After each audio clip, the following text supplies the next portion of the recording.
On Mother's Day in 2020, set upon a Colorado beautiful sky and scenery, was just another day for Suzanne Morphew, who was going out for a bike ride.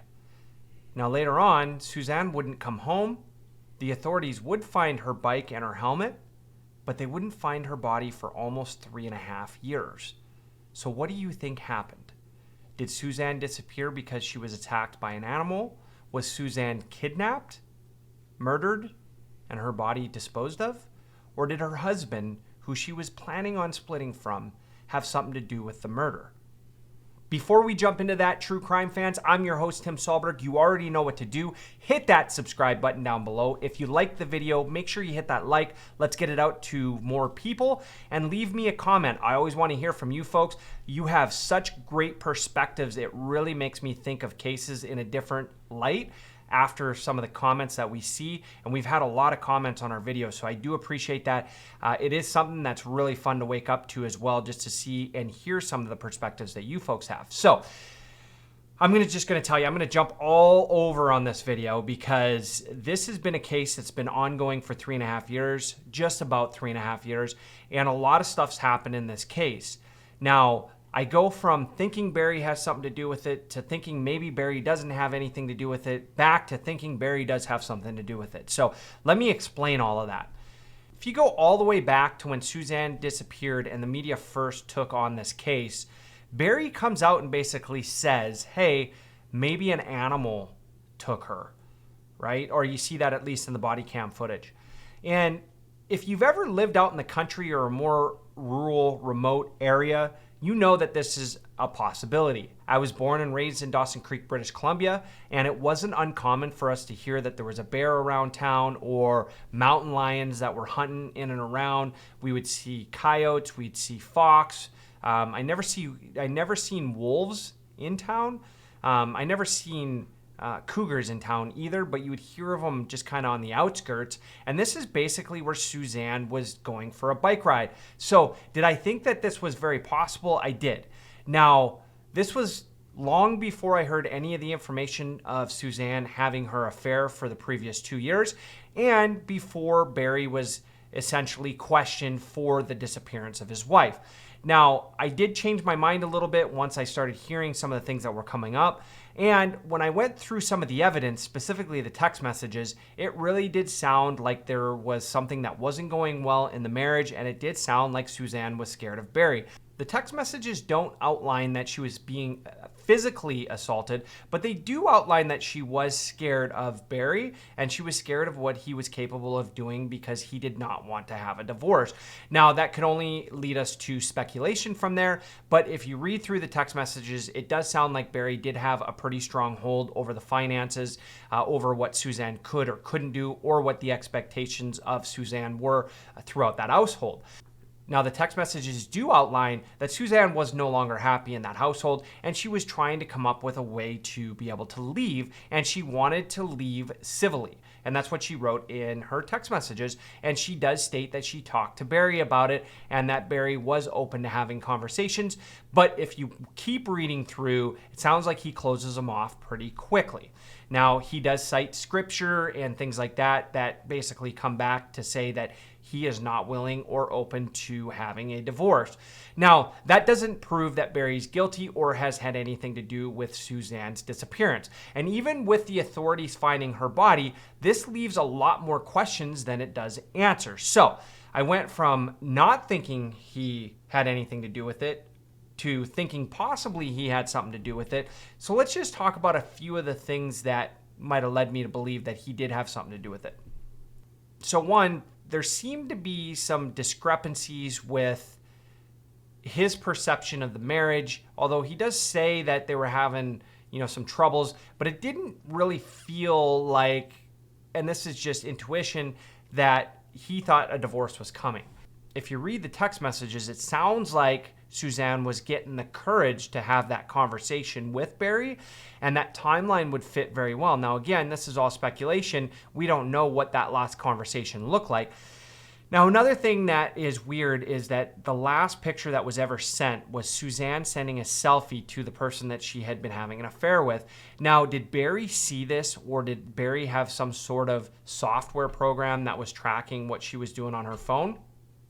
I don't see that in the arrest affidavit at all. I don't see that in any of the evidence, but is it a possibility that Barry knew that there was something going on, and or that he found out that Suzanne was talking about their marriage to somebody else? Because she does allude that he asked about that several times when you read her text messages. Now, a couple other things that you see wouldn't necessarily make him guilty, but he does have an alibi where he kind of leaves. He's working on a job. They do check the job site, and then he comes back. There's a lot of things that he has access to that could help make a body disappear. Now, that doesn't mean he's guilty, and I'm not saying that's what made me believe that. It's kind of weird. It's very Chris Watts-like when you look at the case of him just happened to having to go to work and then coming back, and then Suzanne actually outlining that he has to go to work on Monday and she's not quite sure what's going to happen over the weekend, if he's going to be home or not going to be home. Another situation that really kind of brings to light is that Suzanne was having a lot of conversation with her daughter as well around not being happy. And her daughter had mentioned that maybe it's time to leave or maybe it's time for a divorce. And she also claims in the text messages that that Barry's had a lot of conversations with their daughter as well, basically saying that he's heartbroken. And does this become kind of a heat of passion? Now, do keep in mind, I do realize that this is all from one side and this is all from text messages that are coming from Suzanne's phone, but they do kind of give you a little bit of a picture of what's going on and really a marriage that's coming to a divorce. She does say in her text messages that Barry, is, or at least said that he was willing to be different, but she outlines that he can't be a different person. It's all about him and what his expectations are of Suzanne. And at that point, she just wasn't happy in the marriage anymore.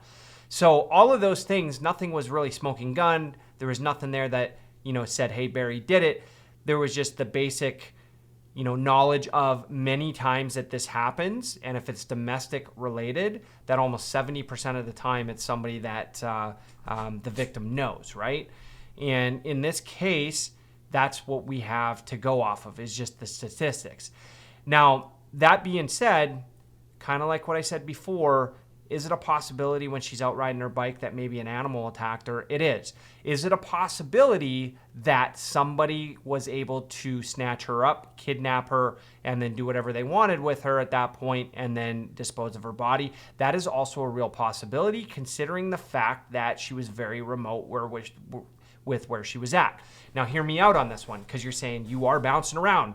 Do you think Barry's guilty, or do you think Barry's innocent? And I will get to that at the end. But I'm going to get to that with the help of you folks and what you think and some of the things that I haven't pointed out. So make sure you leave that comment down below. So I want to queue up a case, and that case is Molly Tibbetts. When Molly Tibbetts first went missing in Iowa, a lot of folks thought it was her boyfriend, and her boyfriend just happened to be working out of town. It was very quote-unquote convenient at the time. Now, through a lot of investigation, we also heard about the farmer that was out there that had a record prior, and then I kind of went to it, it's a good opportunity that this was the farmer that did it. Well, it turns out it was somebody totally different, and it ended up being a crime of opportunity. Molly Tibbetts was out running and jogging, and Molly's killer ends up seeing her just randomly and then ends up following her for a while, kills her, rapes her, and then leaves her in a farmer's field. Now, I only bring that case up because this sounds very similar. We don't know what happened with Suzanne's body yet. We do know that the prosecution does have the right to charge Barry again because they have found a body. And when they dismissed the charges without prejudice, they did say that they reserve the right to recharge them when a body has been found. Okay? So that being said, is it a possibility that somebody stopped, kidnapped her? Maybe she was running away from somebody, and that's how her bike ends up 50 meters off the road and kind of halfway down on a hill. Now, Barry Morphew was charged with first-degree murder originally of Suzanne Morphew.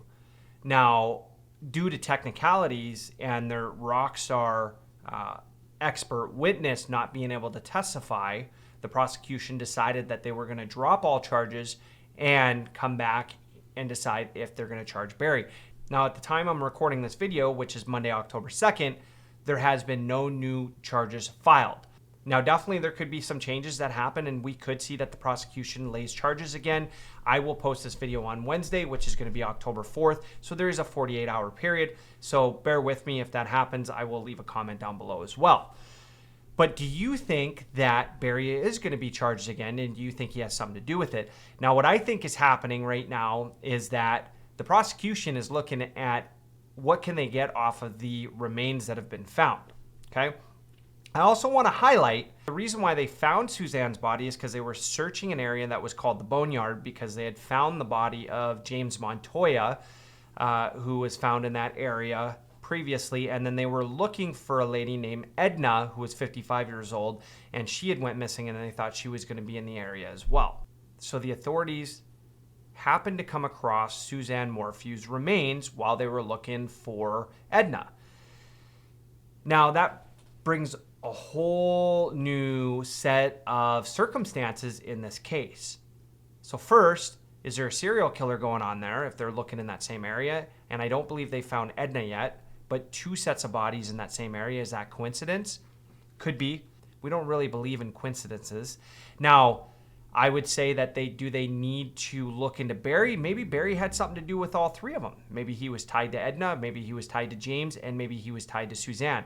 Another theory would be maybe Barry knew that James Montoya's remains were found in that area, and he decided that he was going to move the body of Suzanne Morphew and bring him to the Boneyard.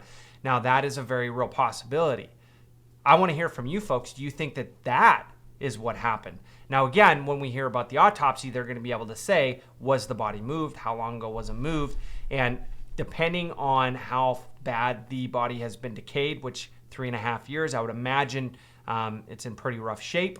If it's not down to just bones, I'm probably not going to find out a whole lot, right? Unless, maybe there was a fracture in one of the bones that represents maybe a gunshot or whatever that case might be. I don't know if there's a lot of information that's going to be found in this, but I do want to hear from you folks and what do you think happened. So here's what I think. I do think that Barry has something to do with this somehow or another. What leads me to believe that Barry had something to do with this is just the way that he responded back to when he was told that Suzanne was having a 2-year affair. Now, I'm going to read that out for you word for word, and you tell me what you think. I've had a very hard time understanding why God did this. But if I would have known this from the beginning, I wouldn't have had to suffer for 9 months, not knowing why God did what he did. I'm not saying he did it to punish Suzanne because of her affair, but it makes more sense than what I knew before you guys came today. So that's a direct quote from Barry Morphew. Now, are we looking too far into this quote? Was this a man that was hurt because his wife was having an affair and his wife had gone missing? Or was this a man that was looking for revenge and so taught his wife a lesson, the ultimate lesson, by taking her life? That being said, I want to hear from you folks. What do you think I missed on this video? Do you think that there's some other evidence out there that we should have looked at? And again, I'll leave the link down below. It has all the evidence that the prosecution had brought before the judge. It also has all the text messages, and it does have a really great timeline in there. And those were some of the things that I wasn't going to hit to make this video a little bit more streamlined. But I want to hear from you. What am I missing on this one? Do you think Barry did it? Are you like me, where you think Barry had something to do with it? Or do you think Barry had nothing to do with this and there's something else that could really explain what's going on? So that being said, you know what to do. Hit that subscribe button down below. And I hope everybody has a wonderful week. Don't forget to watch my video on Saturday.